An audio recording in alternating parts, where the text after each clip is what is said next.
What's up, everyone? Rachel West here, along with Bucs reporter Rick Stroud. Rick, how's it going today? It's going well. It's Monday Night Football. Doesn't get Yes, bigger than this. Bucs. exactly. Yes, it is. So that's what we're here to talk about, a little bit of previewing tonight's Monday Night Football matchup between the Bucs and the Rams. Now, we all know that the Bucs have certainly had their fair share of struggles during primetime games so far this season. So Bruce Arians decided to mix things up a bit this week, have a couple of night practices to prep for the game tonight. What kind of effect do you think that might have on tonight's game? Well, I mean, we won't know until they play it, and obviously, if they win, he'll probably do it again.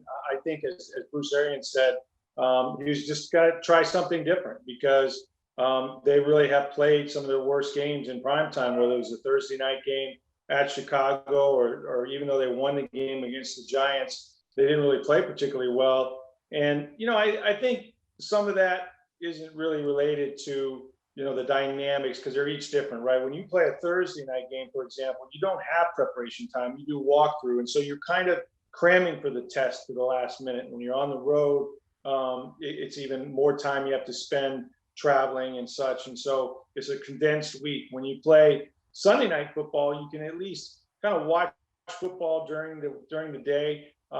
And even though you have to wait a long time, your mind is kind of occupied. Monday night, though, is a real thing. I think they had a Saints problem, not a Monday night problem. I think the Saints were just better that day. But he's going to try this, and hey, they practice at the stadium, which is good because the more time you get on your field is always great. And then they practice Saturday night indoors in the facility. So we'll see how it goes. But usually the team that shows up and executes the best is going to win. Doesn't matter when you play. Right. And if the primetime hurdle wasn't enough to try to get over, they're also going up against a tough Rams team on both sides of the ball, really, but especially the defense, probably, if not the toughest, one of the toughest they're going to face this year. So what do they need to do tonight to make sure that they're the ones who come out on top in this matchup? Well, it is a really good defense. They're top 10 in almost every category. I think they're fourth against the run, and it starts with Aaron Donald, right? The all-pro defensive tackle. He's a pass rushing guy. You don't see that much in the NFL. He's got 9 sacks already, and he's probably on track to have a chance to be Defensive Player of the Year again. So you have to really protect the quarterback is the first thing. They've got other good defensive players in Michael Brockers and on the back end. When they went out to Los Angeles a year ago, the Bucs dropped 55 on the Rams defense, but they've totally changed their scheme. They have a new coordinator, and they've added Jalen Ramsey, who is a shutdown corner. So when the Bucs try to spread the field with those 3 Pro Bowl receivers with Chris Godwin and Antonio Brown and Mike Evans, Jalen Ramsey can only cover one of those guys. So they're going to have to find the matchups that work. But the job one is going to be trying to protect Tom Brady and trying to keep it balanced and try to run the ball. They can't get into that game they did against New Orleans on Monday night where they only rushed it 4 times and had a kneel down. So they got to try to be balanced and try to keep Tom Brady clean. Right. And you mentioned keeping him off the ground. That's the offensive line's job. And they're going to be missing a very key piece of that line tonight. Guard Ali Marpet is out for the 3rd straight week with a concussion. So what are the shifts that are going to be happening? How big of a loss is it to not have him in there? Well, it's a huge loss. I mean, Ali is probably their best defensive lineman or offensive lineman. He certainly was playing that way.